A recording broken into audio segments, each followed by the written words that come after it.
What is up, YouTube? Back for another install and review video on the 24 Bronco Sasquatch. Today we're making a video that I'm super excited about. We just received our new CV Fabrication high flow catted downpipe for the 2.3.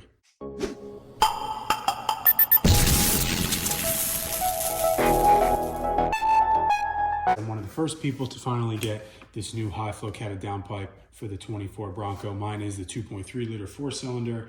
It is a manual transmission with the Sasquatch package Big Ben. So I just want to do a quick unboxing. We'll go over the part, we'll go over the install, and then we'll do some sound clips at the end and see how it sounds. So without further ado, open up, you get your CVF sticker. You get some instructions for warming up the procedure. Make sure that you follow these.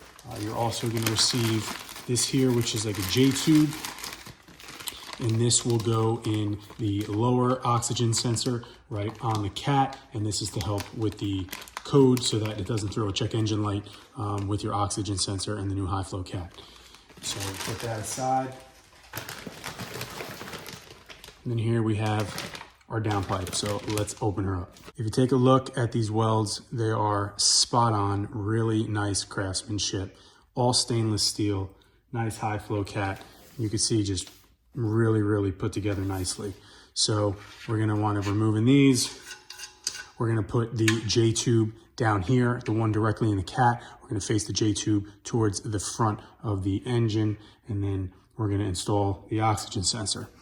First, what you want to do is locate the two top nuts for the turbo. You can see there, and I use a 15mm ratcheting wrench in order to access them and break them loose, get them off, and then I'm going to make my way underneath the car once I have these two nuts off, and we're going to try to tackle that third nut at the bottom of the downpipe.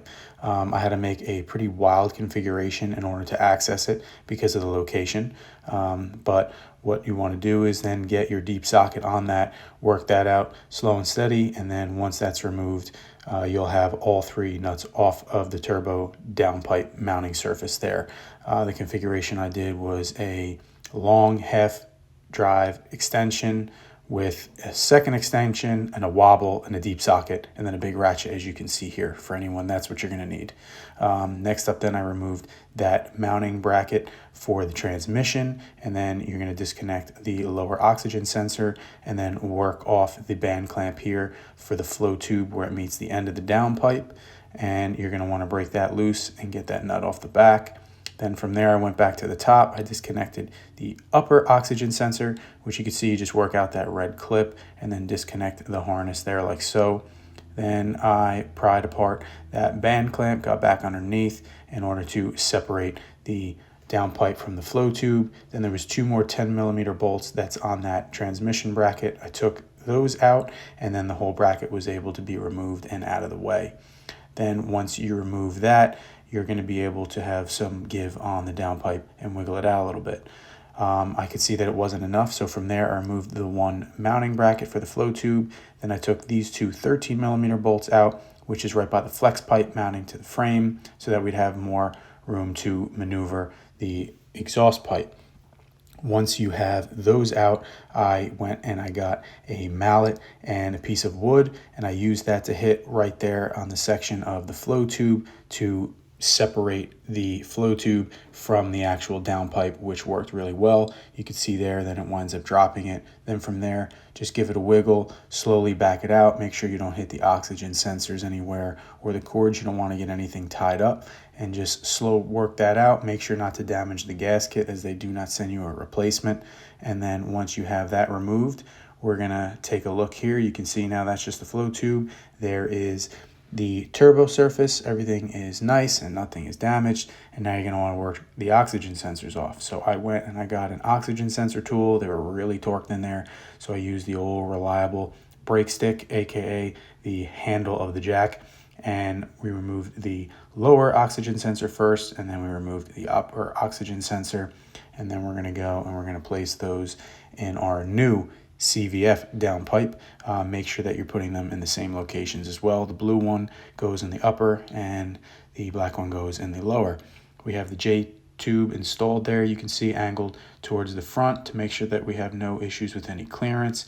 You're going to want to put those in and then snug them down nice and tight. And then I used that oxygen sensor tool again to make sure that they were in there nice and tight so that we don't have any leaks.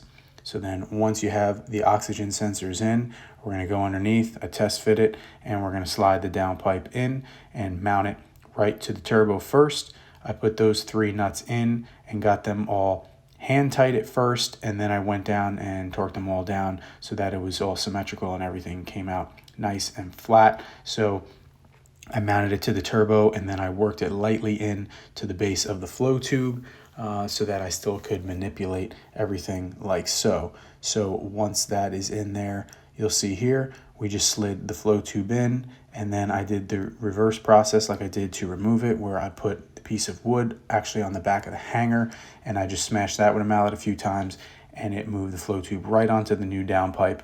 So it slid on perfectly easy. I didn't have to use any type of lubricant or anything like that. The install actually was much easier than the disassembly of the factory downpipe because there's so much more room now with this new downpipe. Because of the extra room, I was actually able to start all 3 nuts that go right on the base of the turbo by hand from underneath of the vehicle. So I was able to get them all in there and just start them hand tight, because like I had said, there's just so much more room. So it was much better to work on this to assemble it. The disassembly, definitely a pain, but now that I know how to do it, it's going to be a lot easier if I ever have to do it for somebody else. But once I had them all hand tight, then I got to the top, I used a ratcheting wrench and I torqued them all down. Then here I hit the hanger to drive the flow tube back onto the base of the downpipe. Then we worked the band clamp, we got that back together.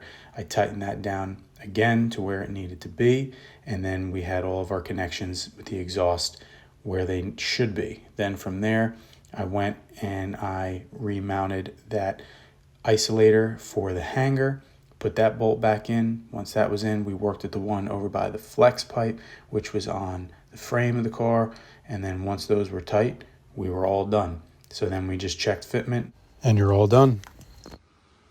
All right, guys, so that wraps up the install. It took me exactly 2.5 hours from start to finish to get this thing going. Between getting it up on the ramps and cleaning up now, we're at 2.5 hours. So we're gonna follow the break-in procedure. We're gonna start it up now for the first time. We're gonna let it idle for 10 minutes. Then we're gonna hold the RPMs at 2,500 for 2 minutes, and then we're gonna light drive it for 5. So I'm excited to see how this thing sounds. Hopefully everything is nice and tight. We're gonna get underneath, we're gonna check for any leaks, and we're gonna let it idle for 10 minutes. So like I said, the install was very straightforward, little challenging being there was no instructions, and I was one of the first people to have this pipe and to install it, so I had really nothing to go off of. So hopefully this video helps anyone who purchases this pipe or was interested in this product, and be sure to stay tuned for further videos on this downpipe as well as the 24 Bronco, and let's start her up.